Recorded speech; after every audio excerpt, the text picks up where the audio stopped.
দিনটা ছিল শুক্রবার।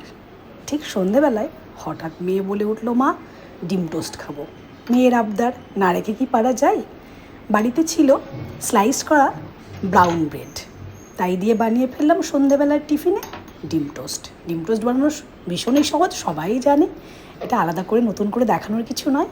তবু বানিয়ে ফেললাম, তাই একটু শেয়ারও করছি আপনাদের সাথে। প্রথমে পেঁয়াজ আর লঙ্কাটাকে একদম মিহি করে কুচি কুচি করে নিলাম। তার মধ্যে একটু বিট নুন, নর্মাল নুন, একটু গোলমরিচের গুঁড়ো, হলুদ দিয়ে ভালো করে চটকে নিয়ে তার মধ্যে দিয়ে দিলাম ডিমগুলো। ডিমটাকে ভালো করে ফেটিয়ে নিলাম। তারপর কড়াইয়ে ফ্রাইং প্যানটা বসিয়ে দিলাম, তার মধ্যে তেল দিলাম আর ডিমের ব্যাটারটা দিয়ে দিলাম। আসলে ডিম টোস্ট খেতে খুব সুস্বাদুই হয়।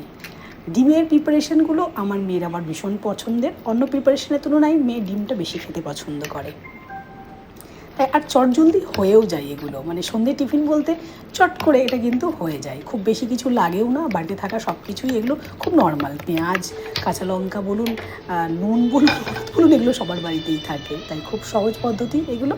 একটু ব্রাউন ব্রেড বা ব্রেড হলেই হলো আর কি, তো চটপট বানানো যায় আর খেতেও দারুণ লাগে। তো আমরা সে আর লোভ সামলাতে না পেরে ফটাফট বানিয়ে খেয়ে ফেলেছি। তো সেটাই আর কি। তারপরে আর আমার ভিডিও করা হয়নি যে প্লেটে তুলে খাবারটা খাচ্ছি, এরকম কোনো ভিডিও আমার করা হয়নি। করতে করতে যেটুকু ভিডিও করেছিলাম সেইটুকুই আপনাদের সাথে শেয়ার করে নিলাম। সবাই খুব ভালো থাকুন, সুস্থ থাকুন।